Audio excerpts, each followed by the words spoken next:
Has this ever happened to you? What tree is this? I think it's a Christmas tree. Have no fear, Tree Crew is here! The following is a speedy infomercial of Portland's 14 most common street trees. We worked on these linden trees a few weeks back, and if you walk over here, here is an example of what will happen if you don't prune it correctly. Oh, my face, it's all ruined. Oh, this branch, how could it be here?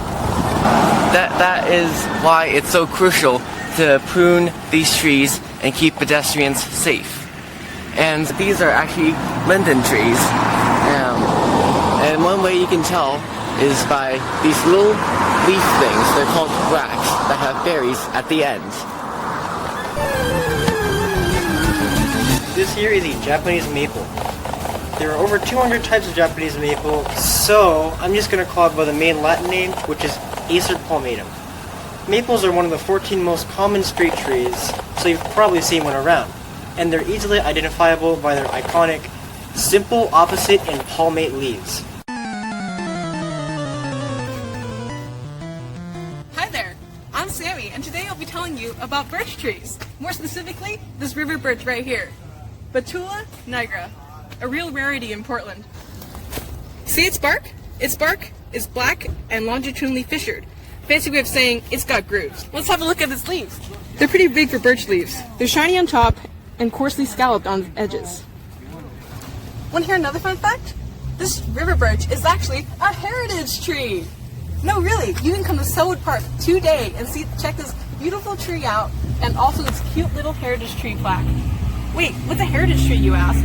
Well, heritage trees are just like any other tree, just a little more special, you know?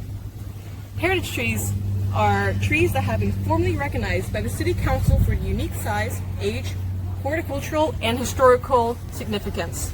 You can visit portlandoregon.gov today and fill out a form, and if your tree hits all the requirements, it can be added onto the ever-growing list of Portland heritage trees. Well, that's all for me for now, folks. See you in the next one.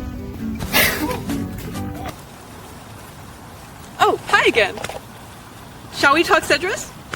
Right behind me, I have a deodar cedar, Cedrus deodara, and right over there is an incense cedar, Calocedrus degerens. Notice how both genuses are different. Well, while both common names say that they're cedars, only the deodar cedar is a true cedar, not the incense cedar. So, what makes them different? Let's take a closer look. So this is the deodar cedar bark. It is dark gray and fissured and scaly. So right here is the incense cedar bark. Notice that it's not like the deodar cedar. It's reddish, it's peeling, and is vertically fissured. Very different. Incense cedar. So there's also differences in the cones and leaves of the deodar cedar and the incense cedar. So with the deodar cedar, it's more needle-like and clustered, and the cone is definitely a lot larger and woody. While the incense cedar, it's more scale-like leaves, and it's got like the duckbill little cones, so very different. Also, the deodar cedar is native to the Himalayas and the Mediterranean, while the incense cedar is native to the western part of the United States. So even though both commonly are known as cedars, only one is a true cedar and one is a fake. Don't let trees trick you. Look at the clues to know if it's true. Yo, my name is Daniel. I'm standing here next to two beautiful spruce trees. This spruce tree is a part of what makes Portland's urban forest a mixed evergreen forest. An evergreen forest is made up of both conifer and broadleaf trees. It is urban forestry staff that work for the city of Portland and maintain this forest. It is their mission and the mission that we took for this summer as their staff. Parks and Recreation Urban Forestry mission is to manage and ensure Portland urban forests from fracture for current and future generations. Our urban forest consists of 218,000 street trees, 1.2 million park trees, and innumerable private property trees. Urban Forest is involved in managing and regulating all of these trees to differing degrees, creating and implementing the city's urban forest management plan, fostering community trees awareness and stewardship, developing tree and policies and programs, monitoring and accessing the urban forest, issuing permits of planting, pruning, and removal of public and private trees, and responding to tree emergencies. I present to you the ash tree, also known for its genus name, Fraxinus. The ash tree was very useful for its wood to create utilities and tools, and was a very useful resource to creating long-lasting firewood. We have so many other trees that are useful and very valuable to our community.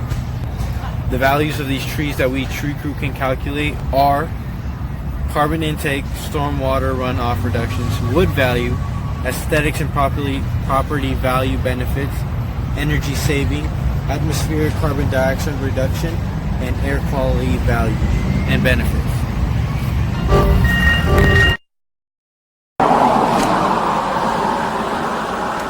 Pinus ponderosa, or the ponderosa pine, is native to Oregon. Native trees are important because they have already adapted to the local environment, therefore requiring less water, time, effort, and money to keep them alive and healthy. They also provide food and shelter to native animals and plants. It can also be identified by its 10-inch long needles in groups of 3. Coprinus patulus, or the European hornbeam, has smooth gray bark, alternating branches, and doubly toothed leaves. This tree is native to Europe and Asia, and is a good example as to why canopy diversity is so important. Tree canopy diversity is so important because when there are more than one species of tree, they have a better chance of fighting off diseases and fungi, and they also have a more diverse platform for different species of animals. They have different foods and different habitats for them to live in. Hi, Kaya Phoenix here for the Call Before You Cut program here in the city of Portland. Now, say you've got a prune tree in your backyard, Latin name Prunus, and you're like, you know what? I really want to get rid of all those sprouts and maybe prune it up a bit. But wait, what if you're not supposed to prune a certain part of it? Or you might get in legal trouble. Well, the Call Before You Cut program is here to help. With Call Before You Cut, you can get all the information you want about pruning your trees, and you can even get a permit so that you may prune your tree if you need one. With your permit, you can prune your tree, cut off those sprouts, annihilate those suckers, prune your tree some more. With this permit, I can do anything!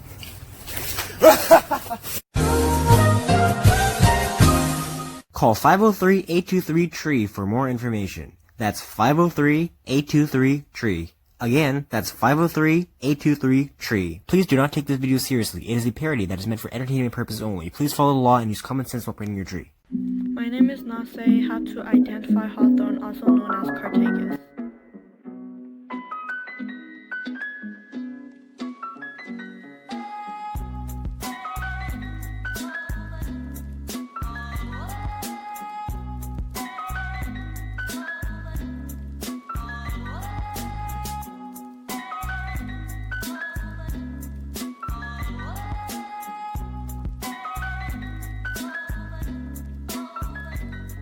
Of the different parts of the trees.